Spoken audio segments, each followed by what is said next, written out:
Washington Old Hall, County Durham, ancestral home of George Washington's family, welcomes United States Ambassador Winthrop Aldrich and a guard of the Washington Greys Regiment. The occasion? The restoration of the Old Hall to its former glory and its opening as an historic monument precious to two nations. In this quiet North Country village, the forebears of America's first president once ruled as lords of the manor. In this 1,000-year-old font, his ancestors were christened. This village gave him his name, but in turn was given to his country's capital. Legend says his coat of arms gave the states their flag. Experts deny it, but at least it's a happy coincidence. Viscount Gort hands the key of the Old Hall to the ambassador. Through the centuries, the original manor house was smothered with patchwork rebuilding. But in 1936, a committee bought it and set about restoring it.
Washington Village, traditionally in the county of Durham, lies 5 miles west of Sunderland and 6 miles south of Newcastle upon Tyne.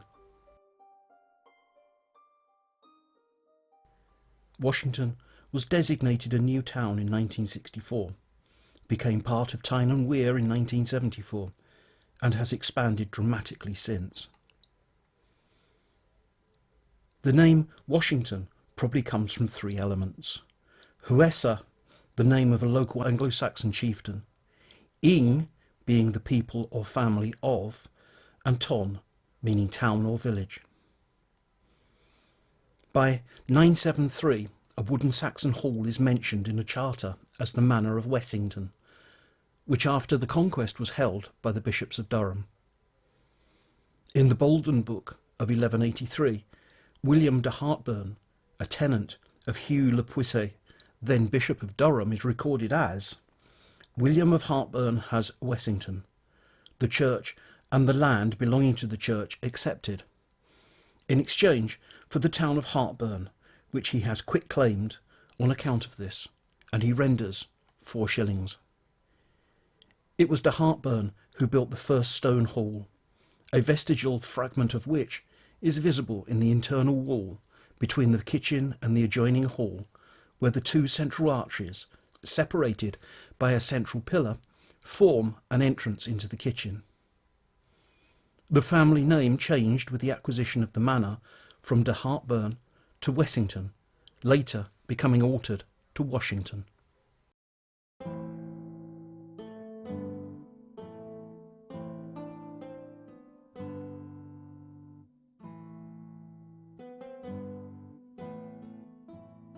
In September 1304, King Edward I stopped at Washington on his return from Scotland, thus establishing the prestige of the Washington family by their entertaining of a royal visitor. The senior branch of the family continued to live at Washington until the death of William in 1399. His daughter and heir Eleanor had married Sir William Tempest before 1402, and through the marriage of their daughter Dionysia, Washington Hall came into the hands of the Mallory family. On the 7th of July 1591, Sir John Mallory and William his son and heir sold to Thomas Caldwell and John Booth all their manor of Washington, and all their rights upon the great wastes and moors of the Bishops of Durham, adjoining the said lordship. The purchase was made on trust for William James, the Bishop of Durham, for his youngest child, Francis James. It was he who demolished much of the original building, altering it to a medium-sized 17th century house, with a symmetrical frontage, complete with short projecting wings. After the bishop's death, in 1623, Francis James Esquire settled the manor on his first marriage with Sarah, daughter of Richard Piott of Edmonton. From 1645, William and Dorothy James lived in the redesigned hall, which had a ground floor kitchen, parlour and great hall. At the western end of the building stood a milk house and buttery, and the first floor had 5 bedrooms and a linen closet. William James died in 1662, and when his only surviving son William died the following year, his surviving 4 sisters, Sarah, Dorothy, Elizabeth and Anne, were named as his co-heirs, and thus the ownership of the hall became fragmented.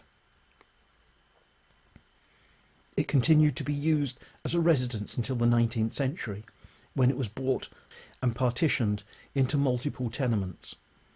It is recorded in the census for 1891 that there were 35 persons living in the hall in these tenements.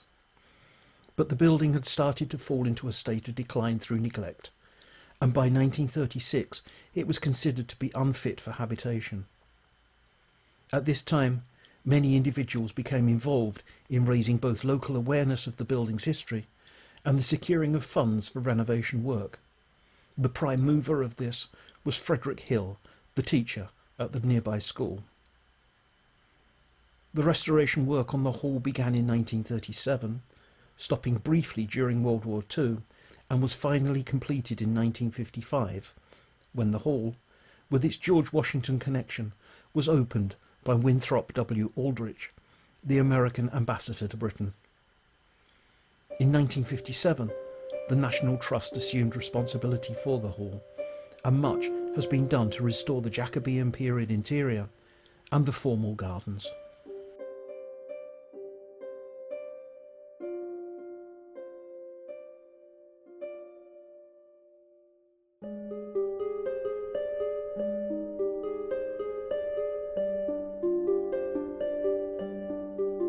Washington Old Hall is probably most famous for the ghost of a grey lady who walks around the upper floor.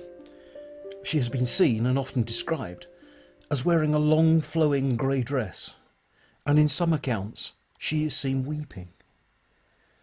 When the hall was used as tenements, the apparition was mostly seen by the children, and one tale from this period relates how a child asked its mother who the lady was who was weeping in the room.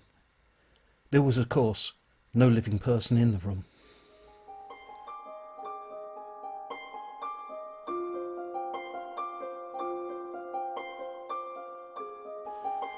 On a visit to the hall in August 1998, some details of recent paranormal occurrences were related to me by the curatorial staff, all of whom asserted that there had been the strong smell of lavender perfume in 1997 and 1998, emanating from the area of the stairs and in the entrance hallway, with nobody there to account for it.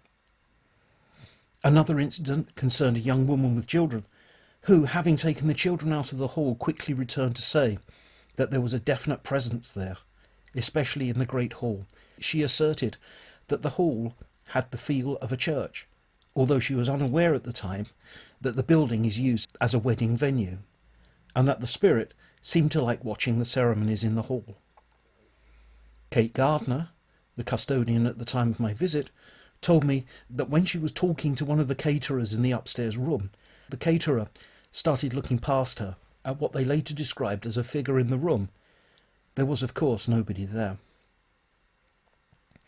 Whilst Miss Gardner has often stayed in the house overnight, she stated to me that she had not herself witnessed the apparition of the Grey Lady.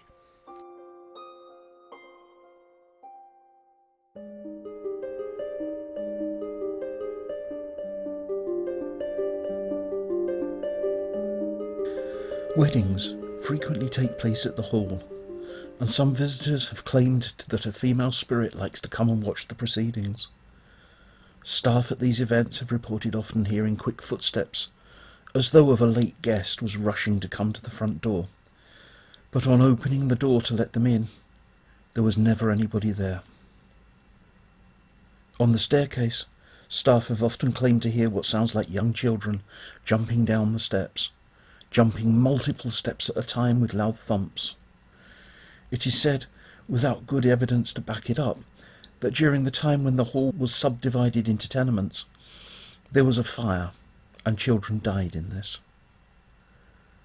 Upstairs, in the panelled bedroom, there is said to be the spirit of a lady in a rocking chair, in what appears to be 19th century costume. It is also said elsewhere that there are two spirits in this bedroom, a man and a woman, who are from different periods, and who, it is alleged by some, do not get on. It was while alone in this room that a visitor had her handbag yanked off her shoulder. A former member of staff was badly frightened in this room by an invisible entity touching her back, and another member of staff had somebody tug on her belt.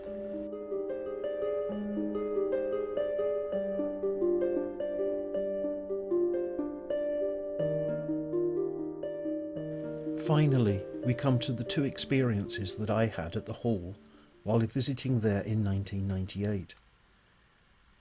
I made contact with a female presence in the downstairs hall.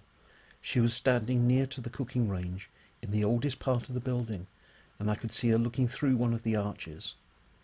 I do not remember too much about this contact, as it was nearly 30 years ago. What I do recall of the encounter is of a small, thin woman in perhaps her early 20s, and perhaps about 5'3" or 4" in height, with long dark hair and a delicate pale face, wearing what can only be described as a long white shift. She stood there for a few seconds, looking at us in an amused way, perhaps because I could see her, and then she was gone. The second experience happened a few minutes later, after we had ascended the stairs to the upper floor and were in the panel bedroom. Here, an unseen presence rushed into the room, passed us by, and then seemingly rushed out of the room again. The very cold breeze that accompanied this presence was very noticeable. In fact, it was remarked upon by another couple of visitors to the hall who were there in the room with us at the time, the whole episode lasting no more than a few seconds. As it was August and the weather warm, this was certainly not the sudden breeze from a door or window being opened. It was more like the chill experienced when opening a freezer.